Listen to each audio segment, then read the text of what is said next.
ప్రశ్న చేశారు. ఆవేశం ఎందుకు వస్తుంది, కోపం ఎందుకు వస్తుంది, కోపాన్ని ఎక్కడి నుంచి వస్తుంది?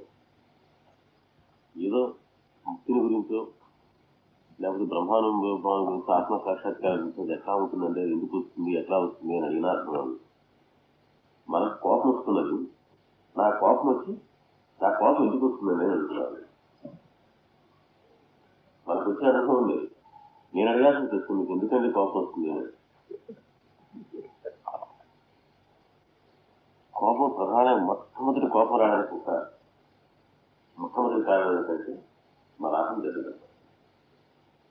రెండు, ఎదుటి వ్యక్తి పట్ల సరైన అవగాహన లేకపోవడం.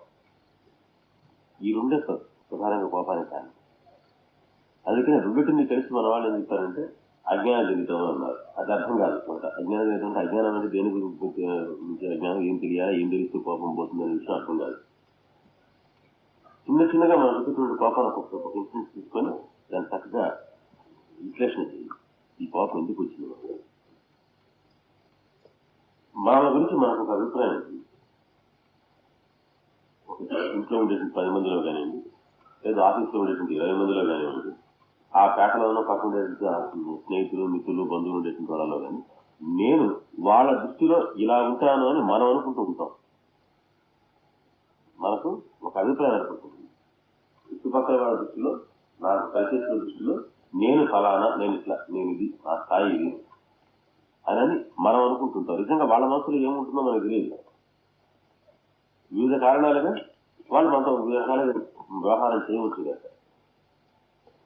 అహంకారం అంటే ఏమిటి అని అంటే, మనం ఇతరుల దృష్టిలో ఏమిటో అది మనం అనుకునేది. ఈ మనం అనుకున్నటువంటి ఆ స్థాయి ఏ వ్యవహారంలో దాన్ని దెబ్బతిందనుకోండి, మనం అనుకున్న ఎక్స్పెక్టేషన్ ఫస్ట్ కోపం. రెండోది, ఎదుటి పట్ల పట్ల అవగాహన లేదు. దాంట్లో కూర్చొని ఉన్నారు, వ్యవహారంలో బస్సులోనూ కూర్చొని ఉన్నారు. ఎవరో వచ్చి పాప కాలు చూశాడు. ఎవరో కాలు చూస్తామని చేస్తాం.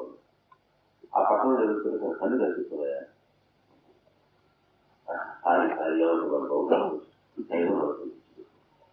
కాలు తొక్కడం కోపం రావడం సహజం.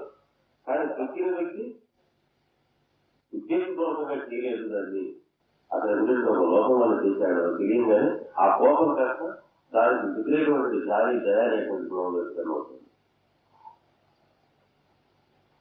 ఇట్లాగే ఇటుపట్ల అవగాహన వాళ్ళు దీనికోసం చేస్తారు, వాళ్ళు ఆ పరిస్థితిలో చేశారు, ఆ పరిస్థితిలో చేశారు అనే అవగాహన మనకు లేకపోయినా కోపం వస్తుంది. ఎక్కువ కోపం వచ్చేది మాత్రం అహం జరుగుతుంది. ఎంత కోపం వస్తుంటే అంత అహం ఉన్నది చేస్తారు. అహం అంటే అందరికీ ఉంటుంది. కానీ తన దృష్టిలో తనేమిటో అనేటువంటి డిపాజిట్ లేకుండా తను ఇతరుల దృష్టిలో ఏమిటో తను అనుకోవడం. అది సామాన్యంగా ఏం చేస్తారంటే ఆ అంచనా తప్పు వేస్తారు, కొంచెం ఎక్కువ వేసి చేసుకుంటారు. అది ఎప్పుడైనా తక్కువగా అనుభవం అయినప్పుడు కోపం ఆవేశం మన నిగ్రహం అవుతుంది. ఇది కాదు.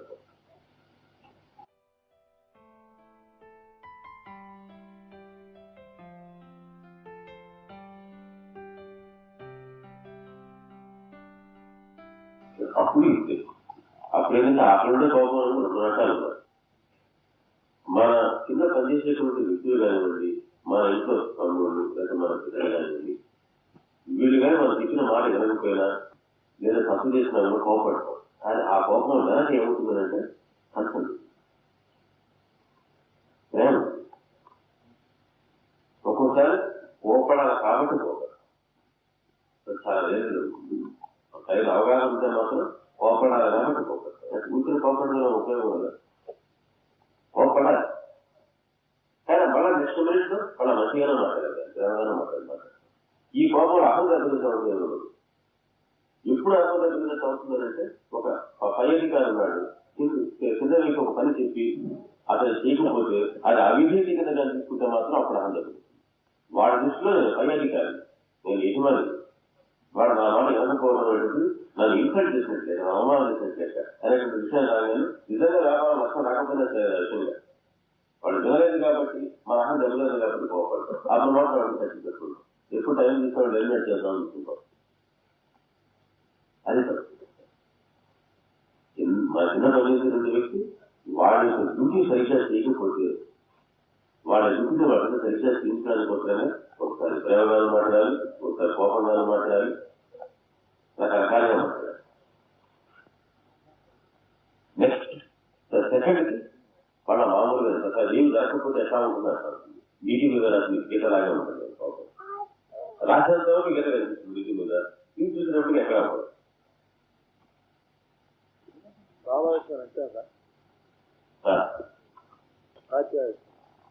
రామవిషయం వాళ్ళ విషయంలో కోపడితే చాలా మంచిది. బాబా అంటే మహాత్ములు కోపడితే మాత్రం చాలా మంచిది. ఆయనే అన్నాడు కోపడ్డా నేను చెప్తాను కదా నేను ఆశిస్తున్నాను. ఎందుకని ఆయన కోపడిన సంఘటనలన్నీ తీసుకోండి. ఆయన కోపడటం ఎందుకు కోపడ్డారంటే బాబా ఆయన ఎందుకంటే కోపం ఎక్కువ చాలా మంది విషయం తెలిసింది బాబా కోపాన్ని గురించి.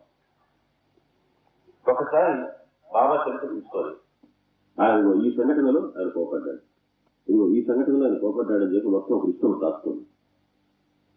రాసుకొని ఏ సంఘటనలో ఆయన అహం దెబ్బతింటం వల్ల కానీ ఆయనకి ఏదైనా నష్టం రావటం వల్ల కానీ కోపం వచ్చిందో ఒకసారి నాకు తీసుకోండి. నానావళి వచ్చాడు, వచ్చి మే ఆశ్రమం నుంచి అన్నాడు, కోపడ్డా. నూనె వచ్చి నూనె ఏమనన్నారు, కోపడ్డా. పిల్లలు రాళ్ళు కొట్టారు, కోపడ్డా. ఆచార్య ఎన్నోసార్లు ఆయన చిగురు మాట వినకుండా మారాన్ని చెప్పాడు, కోపడ్డా. ఎందుకు కోపడ్డాడు, అకారణంగా కోపడ్డాడు. దాంట్లోనే మన అర్థమైంది ఏంటంటే ఇది మనకొచ్చే కోపం లాంటి కోపం కాదు ఆయనకు వచ్చేటువంటిది. ఎందుకు మనకి ఆయన కోపడాలని బతికే కదా మామూలుగా మనకు కోపడం కుదరదు. మామూలుగా అయితే మొత్తం మన మధ్య వచ్చారు మన మధ్య చూస్తున్నారు కదా హ్యాపీ కదా మనం ఎందుకు కోపడ్డాడు. ఇదన్నిటికీ వెనక మామూలు వ్యక్తి కోపడేటువంటి దానికి ఆయన కోపడడానికి ఉండేటువంటి తేడా చెప్తున్నాం. కారణం ఉంటుంది మనం కోపడేది. ఇందాక చెప్పినట్టుగా మన మాట వినకపోవడం, మనల్ని అవమానం చేయడం, మన ఆమె దెబ్బతినేటువంటి రకంగా మనం ప్రవర్తించడం, ఇట్లా ఏదో ఒక కారణం ఉంటుంది. కానీ బాగా కోపడేటువంటి ప్రతి సందర్భంలో ఉన్నాను అటువంటి రీజన్స్ ఏమీ ఉండవు. ఇందాక కోపం ఎందుకు వస్తుందని చెప్పాను, ఆ కారణాలు ఏమి కూడా బాగా కోపంలో మనకు కనిపిస్తాయి.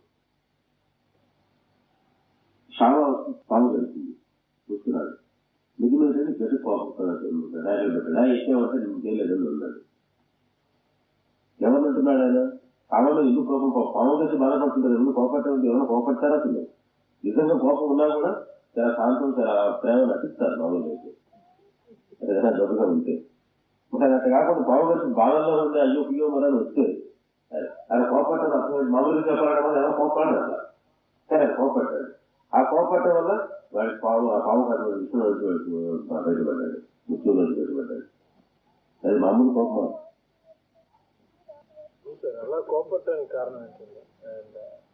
ఎదుటి వ్యక్తి యొక్క ఒక సంస్కారాన్ని కానీ వాడు ఉండేటువంటి ఒక కీడు కానీ వాడి జరగబోయే హాని కానీ దాన్ని వాడు తీసేసేటువంటి ప్రాసెస్ లో వాడి బయట వ్యక్తంటే దాని పట్ల చిరాకు వాడు ఎంత చిరాకు పడితే అది మనం సంతగా వెళ్ళిపోతుంది. శాశ్వతమైన విషయం వచ్చినప్పుడు కూడా ఇప్పుడు రామాయణంలో కోపం లేనివాడు వితక్రోధ అంటాడు వాల్మీకి ఎవరిని, రాముడు.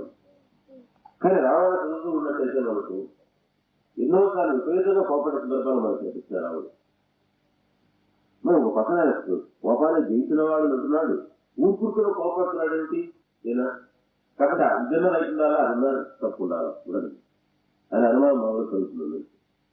కానీ జాగ్రత్తగా ఆయన ఉపయోగించినటువంటి పదాన్ని చూసినట్లయితే క్రోధాన్ని జయించాడు, క్రోధాన్ని లేకుండా చేసుకోవాలి, ఆయన కంట్రోల్లో పెట్టుకున్నాడు. కోపం అనేటువంటి ఒక ఎమోషన్ అవసరం వచ్చింది, ఒక అస్త్రప్రయోగం చేయాలి, శస్త్రప్రయోగం చేయాలి.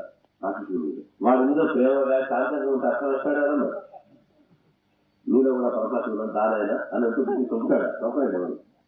కాబట్టి కోపం రావాలి అస్త్రప్రయోగం చేయాలంటే. కాబట్టి కోపం మహాజీ కోపాన్ని ధరించాడు, కోపం తారలే. సంపాదించినప్పుడు ఆయుధం పట్టుకున్నప్పుడు కోపాన్ని పెంచుతారు, చొక్కా వేసుకున్నప్పుడు. ఆఫీసుకు పోయినప్పుడు చొక్కా ఇంటికి రాగానే తీసేసి వాళ్ళు వేరే చొక్కా వేసుకుంటారు. అట్లా ఆ రాజకీయ యుద్ధం చేయాలని వచ్చినప్పుడు అప్పుడు కోపాన్ని పెంచుతారు, కోపాన్ని వహిస్తారు. వహించి అది అయిపోగానే వదిలేస్తాడు, మళ్ళీ అపకరించి అడవాలేస్తాడు. అది కోపం అవుతుంది. బాహ్యంగా ఆ కోపమైనటువంటి దాంతో బాహ్యంగా జీవితమైన ప్రక్రియ ఎక్కడ కనిపిస్తుంది? మన శిక్షణ ద్వారా మనలో ఉండే రాక్షస గుణాలు చంపడం అనేటువంటి ఇక్కడ కనిపిస్తుంది. మనలో ఉండే రాక్షస గుణాలు చంపడానికి కోసంగా కోపం ఆహారాలు చేస్తారు. కాబట్టి బాబాయికి కోపానికి మన కోపానికి ఎటువంటి సామ్యం లేదు, రెండు వేరే. మనలో మన కోపం ఎలా తగ్గించుకోవాలండి? అంటే నాలోని నాకు ఎక్కువ కోపం వస్తుంటది, అది ఎలా తగ్గించుకోవాలి? అంటే అది అహంకారం వలన లేకపోతే దేని వల్ల కోపం? నీలో వచ్చేటువంటి కోపం ఏందో నీకు తెలియదమ్మా. ఎవరికైనా కోపం వచ్చేది అహం దెబ్బతిన్న వాళ్ళని వస్తుంది. ఒకటి ఎక్స్పెక్ట్ చేసి ఆ ఎక్స్పెక్టేషన్ ప్రకారంగా దొరకపోతేనే కోపం వస్తుంది. ఎక్స్పెక్టేషన్స్ తగ్గించుకుంటూ పోతే కోపం తగ్గిపోతుంది. పిల్లలు ఇలా ఉండాలనుకుంటాం, వాళ్ళు ఉండకపోతే కోపం వస్తుంది వాళ్ళ మీద.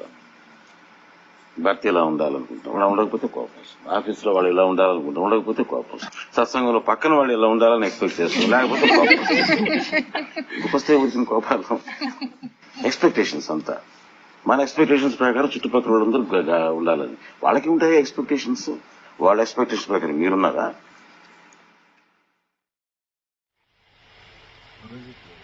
మనకి కోపం కానీ స్టార్ట్ కానీ అవి నార్మల్గా బాబా లాంటి వ్యక్తులు నిరాశంగా మనకు ప్రేమ అయ్యేటప్పుడు అవి స్లోగా పోతాయంటారు. బట్ మా కోపం చిరాకు వస్తుందంటే నిజంగా మీకు ప్రేమ లేనట్టే. స్లోగా పోతాం. ఇప్పుడు ఈ అవేర్నెస్ ఉంటే చాలు. ఏంటా నేను బాబా భక్తుల్ని, నేను గురుగారి దగ్గరికి వెళ్తున్నాను, ఆయన కూడా ఇలా చేయడానికి కూడా కోపడుతున్నానేంటి? చచ్చా ఇంకోపడకూడదు అనిపిస్తుంది. కానీ మళ్ళీ కంట్రోల్ అయిపోతాం, మళ్ళీ ఇంకోసారి మళ్ళీ ఇంకోసారి వస్తుంది. కానీ ఓవర్ ద టైం చూసుకుంటే మీకు ఫ్రీక్వెన్సీ తగ్గుతూ వస్తుంది. నువ్వు చెప్పినట్టు స్లోగా పోతుంది. చీకాకు కోపం ఎందుకు వస్తాయి? ఎప్పుడైనా ఎవరన్నా ఆలోచించుకోండి.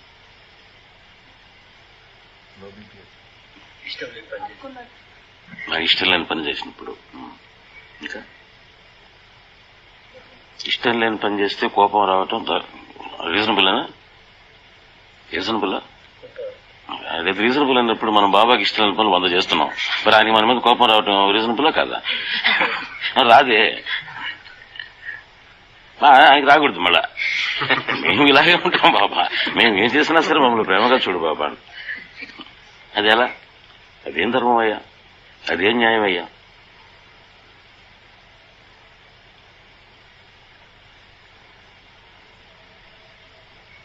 ఎక్కువ మంది కోపం వచ్చేటువంటిది తెలియకుండా మన పట్ల మనకు ఉండేటువంటి ఇమేజ్ డిస్టర్బ్ అవటం వల్ల వస్తుంది, అవగాహన లోపం వల్ల వస్తుంది. ఇంకా క్లియర్గా చెప్పాలి, అవగాహన లోపానికి కోపానికి ఏంటి కనెక్షను అని మీరు అనొచ్చు. ఒక చిన్న ఉదాహరణ చెప్తా. ఈ నుంచి బయలుదేరారు, టౌన్కు ఒక బస్సు పోతా ఉంది. అందరూ కలిసి గబానా బస్సు ఆపారు, ఎక్కేసారు. డబ్బా ఫుల్గా జనం ఉన్నారు. ఆ నిలబడి ఉన్నారు, మీరు పట్టుకుని ఎలాడుతా ఒక మనిషి ఆవిడ వచ్చి మీకు కాలు తొక్కాడు. ఎనడా మొత్తం మనకు వచ్చి రాని మమ్మీ దిగుతాం. వాడు సార్ సారీ సార్ నాకు కళ్ళు కనిపిస్తుంది సార్, అందుకే సార్ అంటాడు. అప్పుడేమంటారు మీరు? వెరీ సారీ అని కూర్చోయేందుకు మీరు లేచి వీలైతే మీకు వాళ్ళ సీటు కూడా మీకు ఇస్తాను. కాలు తొక్కటం వల్ల మీకు కోపం వచ్చేట్లయితే ఆ కోపం తర్వాత పోకూడదు. ఎందుకంటే అంత వాడు గుడ్డోడైనా ఎవడైతే కాలు తొక్కాడు, కాలు తొక్కటం వల్ల కదా మీకు వచ్చింది. నా అంతటి వాడు కాలు తొక్కుతాడు, కాలు పట్టుకోవాలి. కానీ తొక్కటం ఏంటి అసలు? వాడు గుడ్డివాడు కనిపిస్తుంది కదా, అందుకని తొక్కాడు. వాడేం పర్లేదు, కనిపిస్తుంటే వాడు కాలు పట్టుకునేవాడు అని అనుకుంటాను. అక్కడ ఏం జరిగింది? మనకు తెలియని ఒక విషయం మనకు తెలిసింది, మనలో అవగాహన పెరిగింది. దానివల్ల మనం ఆ తొక్కటం అనేటువంటి ఆ క్రియతో మనం రిలేట్ అయ్యేటువంటి యాటిట్యూడ్ మారింది. మీరు ఒకసారి ఇదే లైన్లో ఆలోచించుకోండి, మీకు కోపం వచ్చేటటువంటికి అన్నిటి సాల్వ్ అయిపోతాయి. మీరు ఏ ఉదాహరణ తీసుకొని చూడండి. మనలో అవగాహన లోపం వల్లనే కోపం వస్తుంది. లో బీపీ వల్ల కాదు, లో అవగాహన వల్ల వచ్చింది.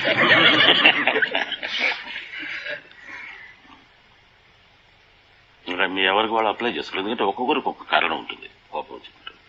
మీరు అప్లై చేసుకుని చెప్పండి నాకు ఈసారి వచ్చినప్పుడు. మీకు అట్టగా సాల్వ్ అవుతాయా?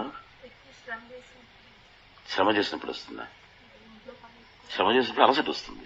కోపం ఎందుకు వస్తుందమ్మా?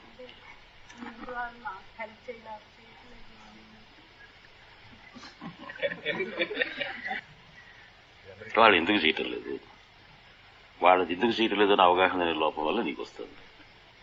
నువ్వే వాడి పొజిషన్లో ఉంటే నువ్వు ఎలా చేస్తుండేదానివి? పిల్లలు ఉన్నారు, పిల్లలు హెల్ప్ చేయరు, కానీ పిల్లలు కనుక చేయరు. ఆ వయసులో మనకున్నప్పుడు మన మనసు ఏంటో చూడండి. పిల్లల్ని పెద్దవాళ్ళలాగా బిహేవ్ చేయమని మనం ఎక్స్పెక్ట్ చేయటం మన తప్పు కాదు, మన అవగాహన లోపం కాదు. పిల్లలు పెద్దవాళ్ళలాగా బిహేవ్ చేస్తే పిల్లలు ఎందుకు అవుతారు? వాళ్ళు ముదురు డొక్కులు అవుతారు. పిల్లలు పిల్లల్లానే ఉండాలి, అప్పుడే జరిగింది అందం. ఒకసారి వాళ్ళ వైపు నుంచి ఆలోచించి చూడు, నీకే తెలిసిపోతుంది. బాబా పదంలో ఉన్నప్పుడు ఏమన్నా అన్నా కానీ టాలరెంట్ గా ఉండాలా, ఎక్కడ బ్యాలెన్స్ చేసుకోవాలి. ఇప్పుడు బాస్ దగ్గర అంటే ఎస్ నో ఎట్ వర్క్, అదే ఇంతకుముందు మీరు అన్న సిచ్యువేషన్లో పక్క వాళ్ళ ప్లేస్ ఉందని అది అంటే సరే సర్దుకుపోదాం అన్నట్టు ఉండాలి, నో వే అని చెప్పేసి. ఈ ప్లేస్ అనే కాకుండా ఏదైనా వేరే విషయం కానీ మనకి అప్పుడు ఎట్లా బుద్ధి పుడితే అలా చేయాలి. అసలు లోపల కోపం రాకూడదు. వాడు పక్కన సీట్ ఇవ్వమంటే పక్కకి ఇచ్చి కూర్చోగలిగితే correct. Not that you have to try. Oh, I am a Sai devotee. I have to be tolerant. I should not be angry with others. So even if you are in the inside in the mind that is this idiot, I am a Sai devotee. I have to be like